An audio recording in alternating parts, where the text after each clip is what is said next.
Hello guys and welcome back to my channel. I hope you're all doing well. If you're new here, don't forget to subscribe. But I thought it's been a while.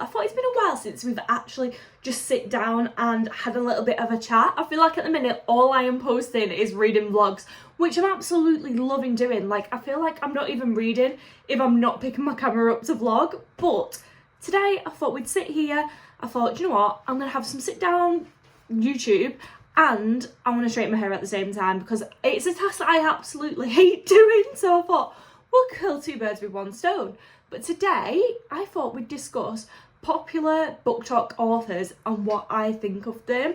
Also, I would like to apologise in advance for the state that you're going to see my hair on. If you'll have seen a few of my videos, you'll know that I'm currently like trying to embrace my curls, and at the minute it's just a frizzy bush. It is literally a frizzy bush. I'm going watching Robbie Williams tomorrow. That is my boyfriend's birthday present. Like, I'm giving my boyfriend the present of going and seeing Robbie Williams because he has the music taste of a horny 50-year-old woman. And I'm not judging it, but yeah, let's straighten my hair, let's talk about BookTok authors, and oh, look at this. Are you ready? Damn. Oh, get me on a L'Oreal advert. Oh, because you're worth it. So yeah, I should have bought a clip, shouldn't I? So I don't have to keep, honestly. So I don't have to keep retying it up. Hang on, oh my word. Listen to that, it's a good job I'm not hair sore, isn't it? Like, I washed it yesterday and I literally just couldn't be bothered. So this is the aftermath. But obviously, we want to make it look nice. I fear we're going to have to do this. I'm really sorry as well if I'm not looking at the camera, because obviously I'm going to be looking in the mirror as well. So I'm going to try and look in the camera as much as possible. But please excuse me, for I'm not good at multitasking. Now, obviously, heat protection. I feel like I'm going to be judged so much for, like, I am no MUA, I am no hairstylist. I'm worried that people are going to be like, oh my god, that's how she straightens her hair. That is not how you straighten your hair. I don't know why I'm saying like that as if loads of people are going to... Anyway, right, we digress. So, I've actually come prepared for the occasion with some bullet points. I do fear this is going to have to be a two-parter because there's so many BookTok authors and I like to ramble. So we're going to start off strong. What is going on? We're going to start off with the Queen, Elsie Silver. I feel like Elsie Silver is just the embodiment of BookTok. Like, she is everything. Her books are so easy to read. The spice is, quite frankly, phenomenal. To the point that I love how she drops the C-bomb in it all the time. Obviously, I can't say that word on here. But, like, to me now, the C word... it's literally nothing, because like I feel like I read about it all the time. She makes for anyone who doesn't know who Elsie Silver is, she's like the queen of cowboy romances. They're just so easy to read, so easy to get on board with. I don't think I'll ever not love her. Like, every single new release that comes out, you best believe I will be down at the works that day and getting it and picking it up because I'm obsessed with her. The only thing I'm going to say about Elsie Silver is, and it's not a bad statement at all, let me say that right now, has she peaked with the Chestnut Spring series? Like, is she actually going to get better than that? And again, it is not a critique because the Chestnut Spring series is so good. Like, Daddy Cade, she has literally, since the Chestnut Spring series, her current series is writing a whole thing. Right, let's face it, my hair isn't getting straightened through this video, is it? But since the Chestnut Spring series... obviously, we've had a full series on single dads.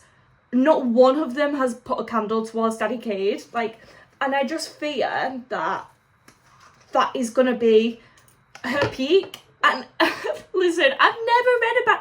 actually, I wouldn't say I've ever read about an Elsie Silver book. Off to the Races wasn't my favourite book, but it wasn't a bad book by any means. I'd probably say it was my lowest ranked Elsie Silver book, but... I just love her. Like, I generally just love her, and I don't feel like you can go wrong with her, especially if you're just getting into romance. But the next person we have on our list to discuss is another queen, Liz Tomford. Now, I just feel like Liz Tomford, Elsie Silver, they are one and the same. I feel like Elsie Silver is obviously the queen of cowboy romance, and Liz Tomford is that of sports romance.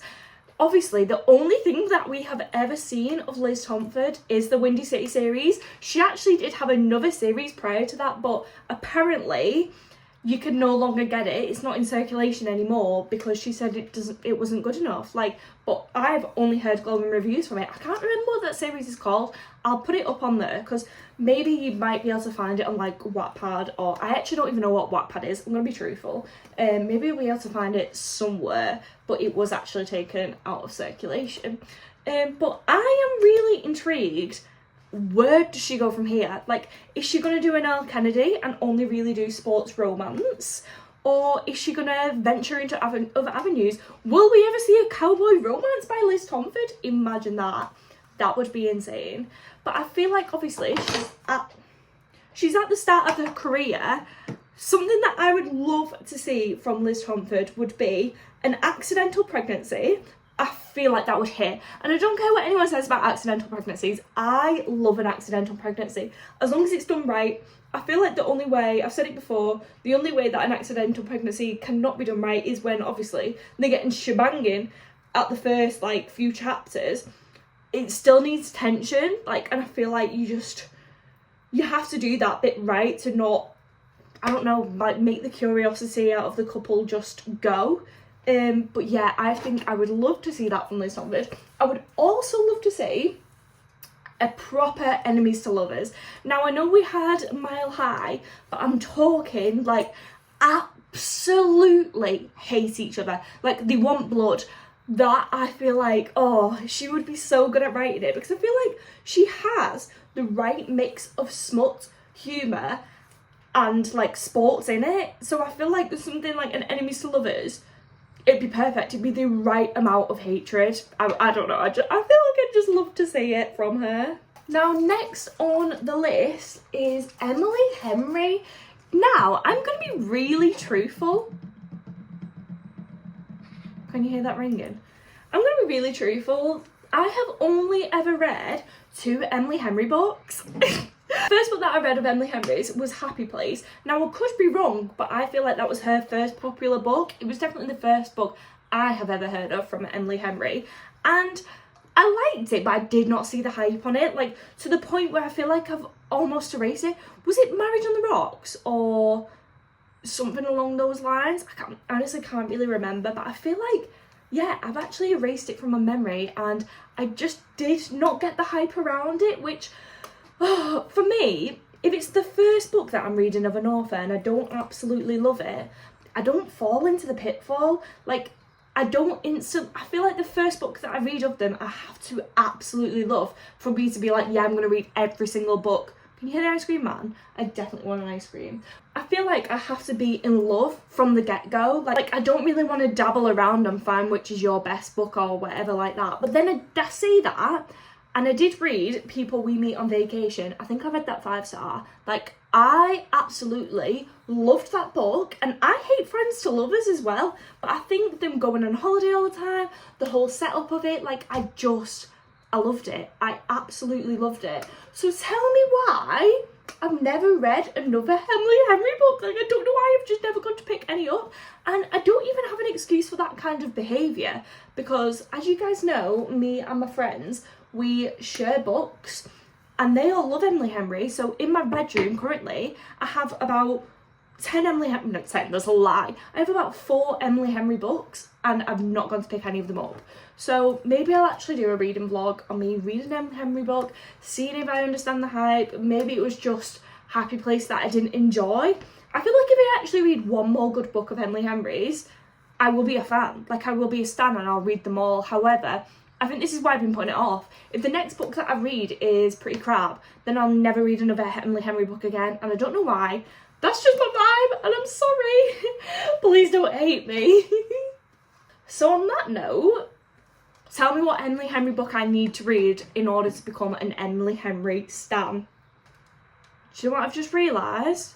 I've been thinking, this isn't really doing anything. My straighteners are on 150. Did I really think that was going to do anything? Oh. God's sake, man. Maybe I should make this a little series, straighten my hair with me, because I hate doing it and chat about books, because then I feel like I'm going to actually want to be asked more about my hair and do more with my hair. It means I get to talk about my favourite thing in the world. I feel like this video is definitely going to give FaceTime call vibes. And you know what? I'm actually not against it. Like, I feel like it's very chilled. It's very laid back, isn't it? But next up, we have Colleen Hoover. Now, I'm scared. I feel like she's a controversial character, isn't she? Well, actually, I don't know about character because I don't really know that much about her personally. But lots of people love to hate on Colleen Hoover. Like, they absolutely love to. And, like, if that is you, like, it's nothing against you at all. It's, for me, the way I see it, is Colleen Hoover, and I know this isn't the case for everyone, but I know for most people it actually is. Colleen Hoover, she's where it started. Like, she is the reason that I'm so obsessed with reading now. So, like, why would I hate her? Because she has given me all this happiness. But the way I got into reading is I was going on my very first resort holiday to Dominican Republic. So obviously that is 2 weeks in a complex, and that isn't my kind of bag in terms of holidays usually. So I thought, I might be a little bit bored here. Let's get a book. And at the time, all that was over my Instagram was Colleen Hoover, It Ends With Us.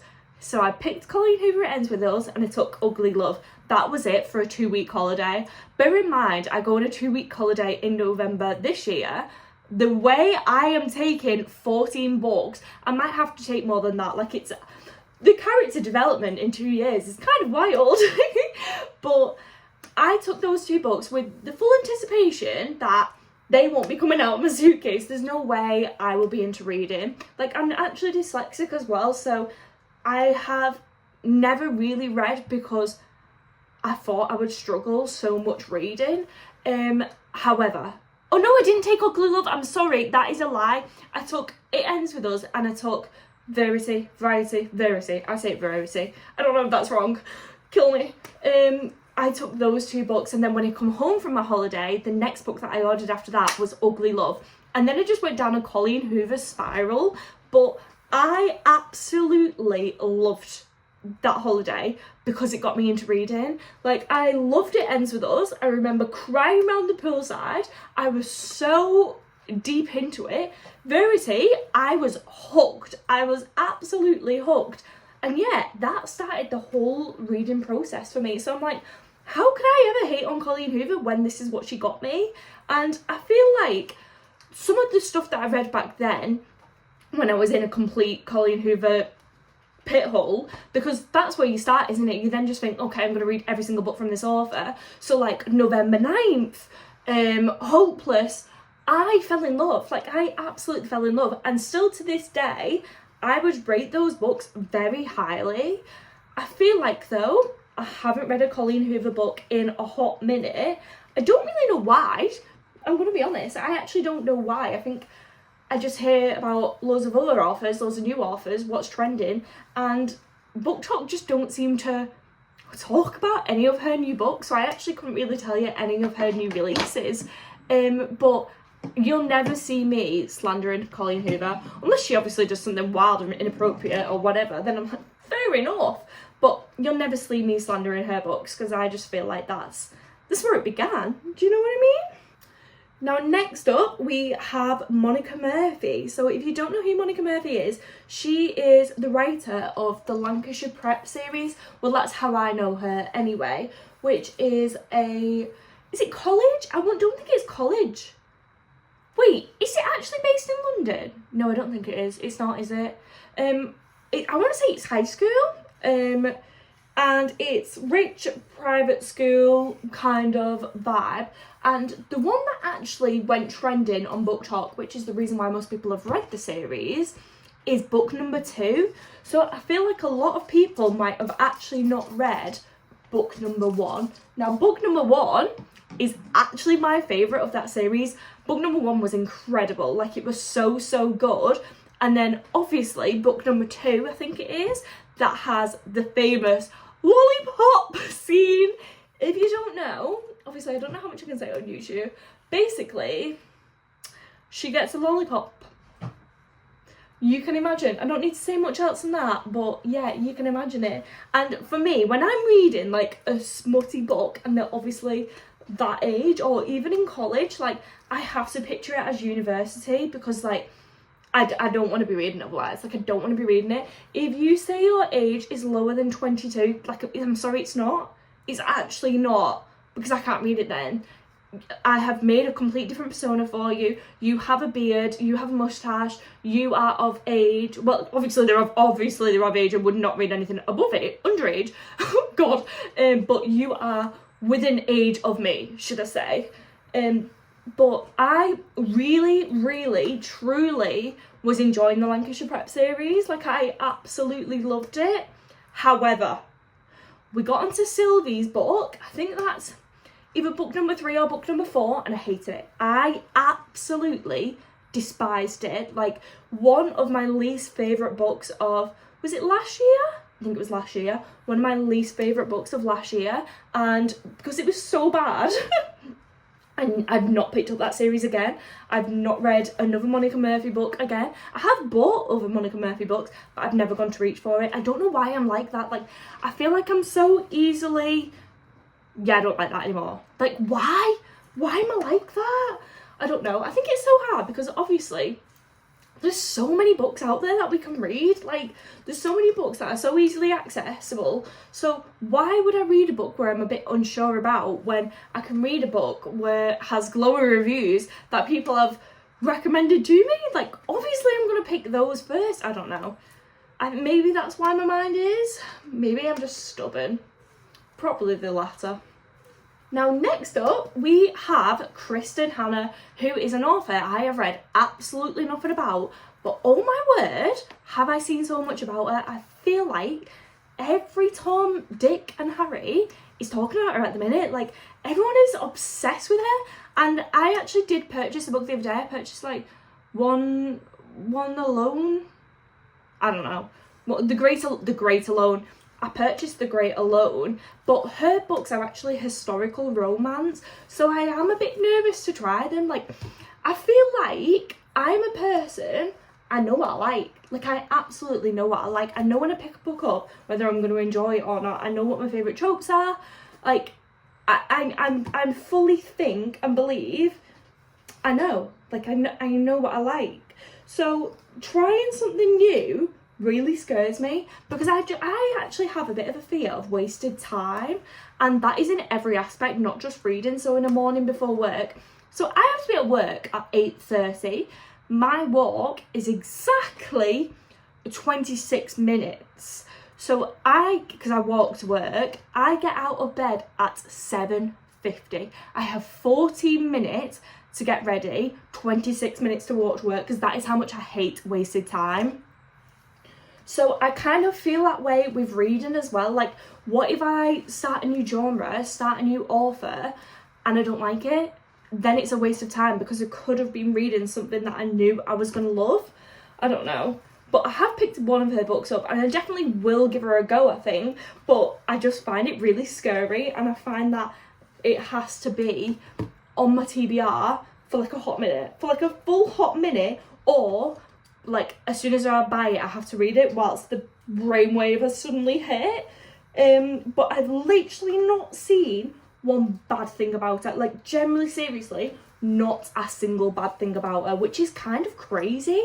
Because, everyone has a bad review. Like, everyone has a bad review. I've just never seen it. I've never seen it. Also, complete sidetrack, but... I'm actually currently using Cloud9s. So at the start of this year, I needed some straighteners. My straighteners actually broke. Actually, it was last year. They broke when I was on a holiday. It was a very, very sad moment. But luckily I was with other girls at the time. But what straighteners does everyone use? Because this is my first time ever buying Cloud9s. I always just buy GHDs. And obviously in a lot of hairdressers now, I feel like it is Cloud9, so I thought, why not? And I actually got the full thick version, which is so unlike me, but I feel like they're okay.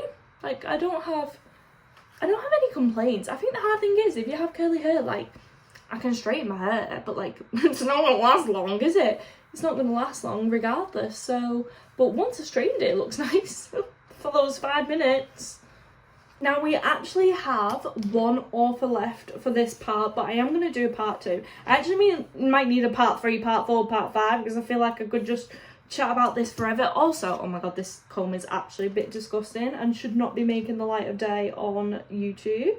But if you have any authors that you want me to discuss, let me know. Also, if you like this kind of vibe, let me know as well. But the last author that I have on my list to discuss is none other than Tessa Bailey. Have we all read Tessa Bailey? I feel like if you were gonna have read Tessa Bailey, everyone kind of started with the It Happened One Summer. I have such a love-hate relationship with Tessa Bailey. I find her books so unbelievably hit and miss, but the ones that I love, I absolutely love. Like, I generally cannot get enough of, which is what makes me come back every single time, because it's worth it. It is, without a doubt, worth it. And obviously, my one main critique of Tessa Bailey would be the fact that she writes in third person. I do feel like I do get into her books as the time goes on, but originally to pick up a third person, I'm like, ugh, it drains the living soul out of me. But as soon as I get started, I adapt. I adapt. Honestly, is this a CV? Is this a job interview? But I do. And her book, her spice is phenomenal. Like, it's so good. The Fangirl Down, the Au Pair Affair, impeccable work. And I just fell in love. However, the one book that I absolutely hated was Window Shopping. Window Shopping by Tessa Bailey, which is actually a Christmas book. I could not stand. I found it so cringy, so corny. I didn't like any of the main characters. Oh, I just hated it. I hated it, but I will be honest and say I'm probably not the most impartial person when it comes to Christmas books, because like, I have never read an absolutely fantastic Christmas book. I read Bailey Hannah's Christmas book, which I did actually really enjoy, but that's the only one. Like, every other Christmas book, every seasonal book, I just find them like, ugh. Like, your focus is solely on it being Christmas, that the book isn't good. I don't know. Maybe that's an unpopular opinion, but that is just how I find it. But yeah, what does everyone else think about Tessa Bailey's books? But yeah, thank you for straightening my hair with me and making this actually a bit more of a bearable process. And don't forget to subscribe, because part 2 is coming soon. I might actually just do part 2 whilst I'm straightening my hair next week. We can actually just keep this kind of vibe going forever if that's what you want to do, because I hate doing this process. So like I say, this makes it a little bit nicer. But thank you so much for watching. Goodbye.